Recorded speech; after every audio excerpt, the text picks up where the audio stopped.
nós sabemos que a economia, a proposta de uma economia comunista, economia 100% estatizada, é impossível. A demonstração disso foi dada em 1921 pelo Ludwig von Mises. A objeção dele é simples, ele diz, olha, se você não tem mercado, as coisas não têm preço. Se não tem preço, não dá para fazer cálculo de preço. Se não dá para fazer cálculo de preço, não tem economia planificada. Acabou, ponto final.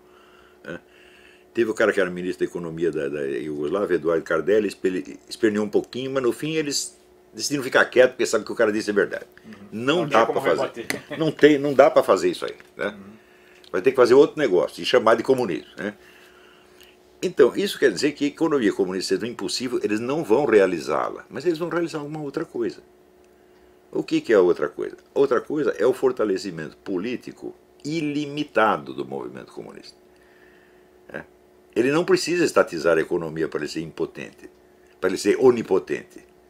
Entendeu? Basta ele estatizar tudo mais. A educação, a cultura, a moral, entendeu? As relações humanas, tudo. Eles controlam tudo. A economia, eles não, curiosamente, a coisa que eles menos controlam é a economia. Até porque não tem como. Não tem como. Então eles controlam o resto. Então agora o pessoal capitalista que só liga para a economia, eles não, mas eles estão deixando a gente praticar o capitalismo aqui, então não é o comunismo. Eu digo, mas nunca existiu outro comunismo senão esse, você está entendendo? A ideia do comunismo universalmente estatizado é uma besteira. Não, hoje nós sabemos que na União Soviética, durante toda a história da União Soviética, incluindo o período stalinista, você tinha pelo menos 50% da economia privada. Era ilegal, mas o governo deixava, porque se fechasse a economia privada, acabava toda a economia. É como o mercado negro que está surgindo com muita força na Venezuela. Isso, exatamente, exatamente. Quer dizer, legal, o ilegal, o capitalismo está lá. Não existe porque essa é a coisa de... situação natural. Mas é evidente.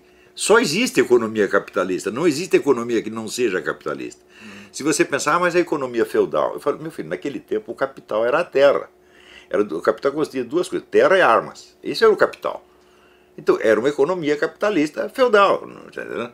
Não existe, acabou o feudalismo e começou o capitalismo. Não, os primeiros capitalistas da Europa foram os senhores feudais. Começaram com a indústria da construção civil. Simplesmente moveram o capital, um tipo de capital para outro tipo de capital. E com relação à China, você veja, a China, se você pensar bem, ela ainda é um país de terceiro mundo. A China tem 5 cidades prósperas. É mais pobre que o Brasil. O resto é uma miséria indescritível. Né? Então até quando aguenta isso? Fala, bom, eles estão maquiando, estão... você verá, uma crise econômica, uma economia declinante, derruba um governo democrático, mas não derruba uma ditadura, ao contrário, fortalece a ditadura. A ditadura pode continuar lá indefinidamente, mas economicamente eles não vão levantar. A economia chinesa, o que é? Dinheiro americano, todo mundo sabe disso. Na década de 90, todo mundo investiu na China, botou dinheiro que não acabava mais na China, e tem a gente que reclamava, fala, não, nós não podemos investir num país que é uma ditadura sangrenta, mas o atrativo do dinheiro foi muito, né? Então, fizeram isso e criaram, para dizer, usar a expressão do Anthony Sutton, o melhor inimigo que o dinheiro pode comprar. Eles compraram. Como tinham feito com a União Soviética pelo Sutton. Exatamente, pegaram um país falido e transformaram numa potência militar. Ótimo. E muitos com a tese que a evolução econômica criaria... Que é uma coisa absurda. A liberdade econômica, a liberdade como é que política. você vai, vamos dizer, implantar o liberalismo baseado numa teoria marxista, de que a economia determina o curso da política? A economia não determina o curso da política.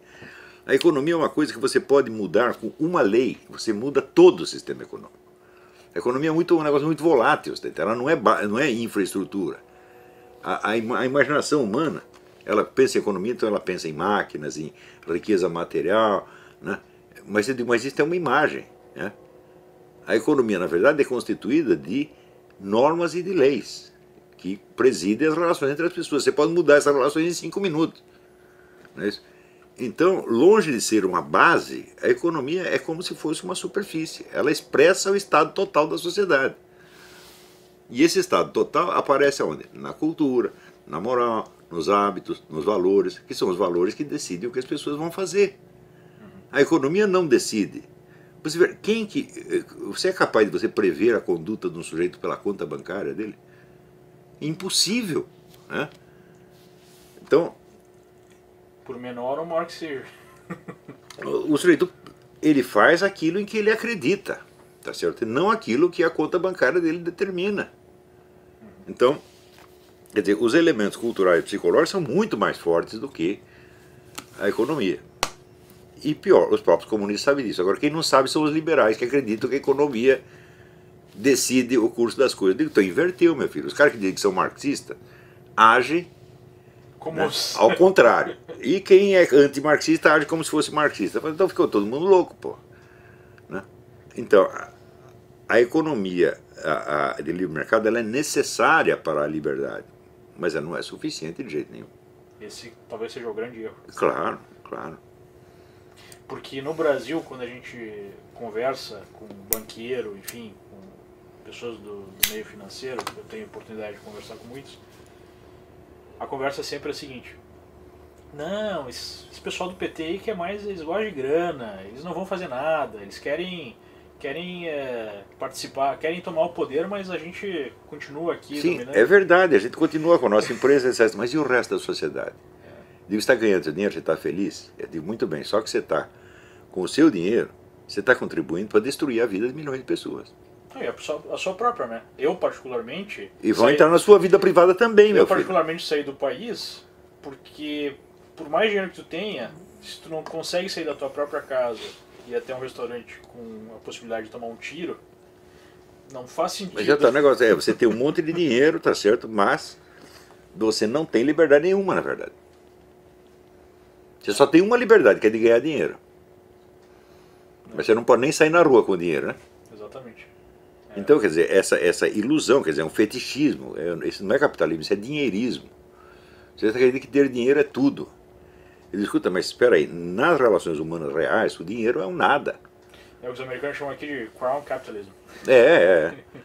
Então, você vê, você sai na rua e chega um trombadinha, morto de fome, tá certo? Com um AR-15 na mão, mata você, porra. Mata. Por que serviu o teu dinheiro? Pra nada. Nada. Então, só existe dois poderes no mundo. Você tem o poder do espírito, da inteligência, do conhecimento, que é de longo prazo. Não é um poder pessoal. Se você disser assim, Aristóteles determinou o curso da história europeia por 5 séculos. Sim, só que ele fez isso 15 séculos depois dele morrer. Então não é um poder pessoal. Poder pessoal só existe um poder, que é o poder armado. É o poder de matar. Quem tem esse na mão tem tudo. E quem tem dinheiro? Quem tem dinheiro está lá para ser assaltado e assassinado. Desde a Idade Média. A não ser que você compre as armas antes, tá certo? Então, se você tem dinheiro, demonstra que você tem dinheiro, então monte um exército o quanto antes e assegura o seu comando do exército.